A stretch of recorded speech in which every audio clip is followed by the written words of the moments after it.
You know, there's a moment in Formula One that happens maybe once every 5 years where you can actually pinpoint the exact second a championship slips away. Not because of a mechanical failure, not because of a misqualifying lap, not because of driver error in isolation, but because of a decision made in a boardroom, in a garage, or on a pit wall that reveals something fundamental about how an organization operates at its core. Ferrari is experiencing that moment right now. And what's absolutely fascinating is that almost nobody's actually talking about the real reason why. Here's the thing about Ferrari that outsiders don't fully grasp. This isn't the team that struggles with resources. They have some of the best engineers on the planet. They have a budget that can compete with anyone. They have facilities in Maranello that are genuinely world class. They have two drivers right now, Charles Leclerc and Lewis Hamilton, who are elite. I mean, genuinely elite. Leclerc has won multiple races in questionable machinery. Hamilton is a 7-time world champion. These are two of the most talented drivers currently competing in Formula One. And yet, despite having literally everything required to win a championship, Ferrari is watching it slip through their fingers again. The reason isn't engineering, it's not mechanics, it's not even bad luck, though they'll try to tell you that. The reason is organizational, it's structural. It's a decision that was made years ago that seemed brilliant at the time, but has now metastasized into something that's actively destroying their competitive advantage. Ferrari decided to build their entire operation around protecting one driver. Charles Leclerc became the golden child, the chosen one, the savior who would lead them back to championship glory. Every decision, every resource allocation, every strategic choice became filtered through this fundamental question: is this good for Charles? And here's where it gets interesting. When you run an organization that way, when you make that your North Star, you inadvertently create a system that's actually hostile to winning championships. It sounds counterintuitive. Let me explain why that's true. Let's start with something concrete, because I don't want this to sound abstract or theoretical. I want to show you exactly how this plays out in real time. Hungarian Grand Prix 2026. This is a moment where Ferrari had multiple chances to accumulate crucial championship points. Lewis Hamilton, now driving for Ferrari, was positioned for what looked like a genuine opportunity. The car was competitive, the strategy was there, everything seemed aligned. And then Ferrari faced a critical decision, and this decision tells you literally everything you need to know about how they operate. Hamilton received a 5-second penalty. In isolation, that's not unusual. Penalties happen. Drivers get 5-second time penalties every weekend in Formula One. But here's what makes this moment revealing. According to multiple F1 insiders, people who've worked at the highest levels of team management and have direct knowledge of Ferrari's operations, if the pit wall had made one simple strategic call, if they'd ordered Leclerc to marginally reduce his pace, just enough to keep Hamilton within striking distance despite the penalty, Hamilton could have potentially retained his position relative to key rivals. That would have meant 2 extra points for Ferrari's championship assault. Instead, Ferrari let Leclerc finish ahead on the road. They prioritized the narrative. They maintained the visual hierarchy of their team, the golden child in front, the new signing in the secondary position, and they sacrificed actual championship points to do it. Think about that for a second. This is a team fighting for a world championship. Every point matters. The margins between first and second in the constructor standings are becoming razor thin as the season progresses. And yet, when faced with a strategic decision where they could have gained 2 points, they chose the narrative instead. They chose to protect the appearance of Leclerc's status rather than optimize for actual competitive success. That's not a one-time mistake. That's the fingerprint of an organizational philosophy. Now, the thing about protecting a driver the way Ferrari protects Leclerc is that it creates this interesting psychological environment. It creates what you might call a shield of excuses. When you've told a driver repeatedly that he's your golden child, that he's your future, that he's carrying the hopes of an entire organization, when you've built that narrative so strongly, you can't suddenly hold him accountable in the way you'd hold any other driver accountable. So, mistakes get reframed. When Leclerc spins, it's because of tire degradation, or because the car was difficult, or because of bad luck. When Leclerc makes a poor decision under pressure, it's because he was defending hard, or because the circumstances were impossible. The culture doesn't ask the harder question: did this driver make a mistake? And if so, what can we learn from it to prevent it next time? Look at Miami. Late in the race, there's a podium position on the line. The championship implications are real. Every decision matters, and Leclerc makes a move that results in him spinning into a wall. This is what we call an unforced error in driver terms, but watch how it gets processed through Ferrari's media apparatus and organizational culture. It becomes a story about bad luck, about the tire conditions, about the circumstances. Does anyone in the organization sit Leclerc down and have a serious conversation about the risk-reward calculation of that move? Does anyone ask whether defending a podium position was worth the risk of losing points entirely? We don't know, but the organizational culture suggests probably not. And here's why that matters. When you remove accountability from a driver's mistakes, you remove one of the primary drivers of improvement. You remove the pressure that forces human beings to be better. Leclerc drives under immense pressure because Ferrari has told him repeatedly that he's their savior. But that pressure isn't channeled into productive excellence. Instead, it's creating an environment where mistakes get defended rather than learned from, where risk gets tolerance increases beyond what's optimal, and where the driver is operating at the absolute limit because the organizational pressure to deliver is so immense. This is actually scientifically counterintuitive to what Ferrari probably intended. They probably thought, if we protect Leclerc, if we remove external criticism, if we build a supportive environment, he'll thrive. What actually happened is that they created an environment where the pressure is internalized but never productively channeled, so the mistakes remain, but now they're explained away rather than fixed. But here's where this gets really interesting, because the organizational damage extends way beyond just one driver's performance. It extends into the actual technical development of the car itself. Ferrari hired Lewis Hamilton specifically because they need a different perspective. They need someone who can push back on the internal status quo. They need elite-level competition between two drivers to push the team forward. That's standard championship-winning operating procedure. But when you've built an organizational culture where one driver is protected and prioritized, integrating a new driver of Hamilton's caliber creates friction, actual structural friction.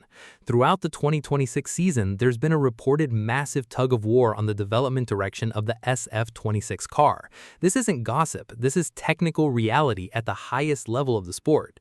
Hamilton wants to address what are genuinely fundamental issues with the car's architecture. He's identifying tire degradation problems that need to be solved through suspension geometry changes. He's pointing out braking instability that require fundamental rethinking of how the car handles deceleration and weight transfer.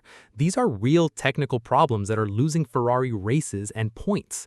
Ferrari, meanwhile, has often advocated for continuing development on certain architectural frameworks that he's more comfortable with, even when those frameworks are creating the very performance problems Hamilton is trying to solve. Now, this could just be two drivers having different preferences. That happens all the time in Formula One. But when the organization's culture is built around one driver's preferences, this creates a hierarchical problem. Whose ideas get prioritized? Whose feedback gets weighed more heavily? Whose technical direction does the team follow? The answer, based on how these seasons have unfolded, is frequently Leclerc's. The result is a car that suffers from what engineers call correlation issues. These are incredibly problematic in modern Formula One because they mean the car doesn't behave predictably or consistently. The SF26 underperforms at tracks where it should dominate. Budapest, a circuit that should play to Ferrari's strengths, a track where they should be winning races, the car underperformed significantly. Then, at tracks where expectations were lower, the car would suddenly perform well. This isn't random. This isn't bad luck. This is the fingerprint of a development program that's being pulled in different technical directions by drivers and engineers with conflicting visions of what the car should be. When everyone in an organization is chasing the same technical direction, when everyone's aligned on what problems need to be solved and how to solve them, consistency emerges. You see a car that progressively improves, that handles predictably, that develops in a coherent direction. When you've got conflicting visions, when you've got one driver saying, keep this architecture, I like how it feels, and another driver saying, we need to fundamentally change this because it's creating these specific problems, the car suffers. Development gets fragmented, resources get diverted, and most importantly, championship opportunities evaporate. Now, here's where the historical context becomes really important, because Ferrari has literally done this before. done it successfully, and they have a blueprint for how to make this work. There was an era, actually multiple eras, when Ferrari dominated Formula One, and they dominated not just because they had great drivers, but because when they chose to focus on a specific driver, they did it with absolute operational precision.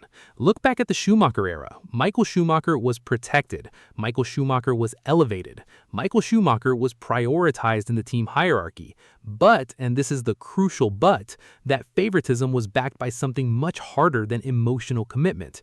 It was backed by operational excellence that was almost mechanical in its consistency. Jean Todt and Ross Brawn didn't just protect Schumacher. They built a system where that protection meant something concrete. Flawless execution on every level. The pit wall didn't make mistakes because they had drilled every scenario hundreds of times. The strategy was bulletproof because the team had contingencies for contingencies for contingencies. When something unexpected happened in a race, Ferrari had already wargamed that scenario. When Schumacher made a call on track, the pit wall could instantly calculate the implications and respond optimally. The reliability was legendary, not because they were lucky, because quality control was non-negotiable. Every single component of that car was tested and retested until it performed perfectly. Every strategy was documented. Every potential scenario was planned for. The favoritism towards Schumacher only worked because it was embedded within an organizational culture of operational excellence that was almost mechanical in its precision. That's the model that worked. That's what created multiple world championships. Modern Ferrari, the favoritism remains, the protection remains, the narrative building remains. But, and this is the catastrophic problem, the operational excellence is gone. You end up with the absolute worst version of the strategy. You protect the driver without protecting the championship results. You make emotional decisions at critical moments instead of strategic ones. You develop the car in conflicting directions because you're trying to keep both drivers happy rather than making clear technical choices. And then you wake up to find that you've squandered a season, that you've wasted a championship opportunity, that you've let a competitor capitalize on your internal chaos. Let me give you another concrete example of how this plays out, because I want this to feel real, not theoretical. The pit wall strategy decisions throughout this season reveal something. Ferrari has made calls that, looked at objectively from a pure strategy perspective, don't make mathematical sense. They prioritize keeping Leclerc happy over optimizing for points. They sometimes pit one driver much earlier than the other in ways that don't align with tire wear data or competitive position. They make calls that seem designed to maintain a narrative. Leclerc is being supported, Leclerc is being protected, rather than maximize team points. Compare that to a team like McLaren last season, before they had their own internal chaos. McLaren would make hard pit wall calls. Sometimes those calls favored Norris, sometimes they favored Piastri, but the driving principle was clear. What maximizes team points in this moment? That's the only question that mattered. Not driver happiness, not narrative consistency, not protecting anyone's ego or status. Just, what's the strategic decision that gives us the best chance to win? Ferrari doesn't operate that way anymore. Ferrari operates with multiple stakeholders. The team, Leclerc, the narrative, the board, the fans, all pulling in different directions. And when you've got that many competing interests, someone loses out. Usually, it's the championship that loses out. Now, what's particularly fascinating about this moment is that Ferrari's lone leadership has started making very public statements that suggest they're aware something's wrong. John Elkann, Ferrari's leadership, made comments criticizing the drivers for talking too much while the team slips in the constructors' standings. That's not casual criticism. That's not throwaway commentary. That's ownership essentially saying, we're watching what's happening, we see the internal dynamics, and we're not happy with how this is being managed. You don't publicly criticize your flagship drivers, the drivers you've invested hundreds of millions of dollars in, unless there's a fundamental breakdown in organizational trust. And once that breakdown happens, once there's that level of public tension between leadership and drivers, it's incredibly difficult to recover. The pressure increases, the stakes become more visible, the internal politics become more fraught. So Ferrari's actually made their situation worse by publicly highlighting the problem before they fixed it. Let's talk about what this actually means for the championship battle and what it means going forward, because this is where it gets really urgent. Ferrari has two elite drivers. That's genuinely rare in Formula One. You don't often see two drivers of this caliber on the same team. That should be a massive competitive advantage. Two drivers pushing the team forward, two different perspectives on how to set up the car, two different approaches to racing that can teach each other and elevate the team's overall performance. The teams that win championships typically have this, either one elite driver backed by operational excellence or two strong drivers with a clear hierarchy and a framework for managing the dynamic. Ferrari has the talent but lacks the framework. They have the pieces but not the structure that makes those pieces work together. And fixing that structure is not complicated. It doesn't require re-engineering the car. It doesn't require hiring new engineers. It requires making organizational choices that prioritize strategic excellence over everything else. Here's what that actually looks like. The pit wall makes decisions based purely on mathematics and strategy, not emotion, not narrative, not driver happiness. If the numbers say pit Hamilton at lap 20 to undercut Leclerc's rival, you pit Hamilton at lap 20 even if it creates tension with Leclerc. If the strategy says both drivers should take different tire compounds to cover different scenarios, both drivers take different tire compounds. If car development needs to move in a technical direction that Leclerc is uncomfortable with, but Hamilton identifies it as critical to performance, you make that change. This isn't cruelty, this isn't heartlessness, this is professionalism. This is the difference between a team that wins championships and a team that has championship-capable talent but lacks championship-capable organization. But here's the uncomfortable truth. Making that change would require Ferrari to move past the narrative they've constructed around Leclerc. They'd have to reduce his status within the team. They'd have to treat him as equal to Hamilton rather than primary. They'd have to accept that sometimes a strategic decision is going to disadvantage Leclerc. And once you've spent years building a culture where he's the golden child, making that change is politically difficult and organizationally traumatic. That's probably why they haven't done it yet. This is actually a really common pattern in organizational dynamics. Companies, teams, institutions get locked into a specific narrative or structure, and even when it becomes clear that structure isn't serving them anymore, they struggle to change because the change feels like a betrayal of everything they've built. Ferrari spent years building Leclerc as their future. They invested billions into him. They created an entire organizational culture around protecting and elevating him. Changing that now feels like admitting the strategy was wrong. It feels like abandonment, even though rationally everyone probably knows that the current structure isn't working. But sports don't care about your feelings or your past decisions. Sports care about results. And right now, Ferrari's structure is producing worse results than it could if they made different choices. Let's look at what the realistic championship picture actually looks like given current dynamics. Ferrari is in a situation where they have all the resources to win, but they're fragmenting those resources through internal conflict. They're making strategic decisions that prioritize narrative over optimization. They're developing the car in directions that don't reflect coherent technical vision. And they're publicly aware that there's a problem but haven't yet made the hard organizational changes required to fix it. What makes this moment particularly poignant for Ferrari fans is that the timeline is finite. Hamilton is at Ferrari because he sees a championship opportunity, but championship opportunities don't wait forever. Leclerc won't be in his prime forever. The window where this specific combination of resources, talent, and infrastructure exists is actually quite limited. So the real question isn't whether Ferrari can win a championship with Leclerc and Hamilton. Of course they can. The talent is there. The question is whether they'll make the organizational choices that actually enable that championship before the window closes. Because if they don't, if they continue operating with this internal favoritism and narrative-driven decision-making, they'll look back at 2026 and beyond with genuine regret. They'll think about what could have been if they just made different choices. They'll wonder what might have happened if they'd prioritized strategy over protection, if they'd created a structure where two elite drivers could push each other to excellence, if they built an organization optimized for winning championships rather than optimized for protecting one driver's feelings. That's the real Ferrari story right now. Not that they lack talent, not that they lack resources, but that they're choosing organizational structures that actively prevent those resources from being fully utilized.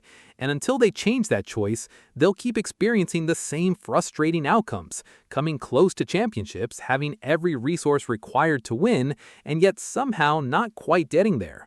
The question now is whether they'll make the changes before it's too late, because in Formula One, timing is everything, and Ferrari's window is closing.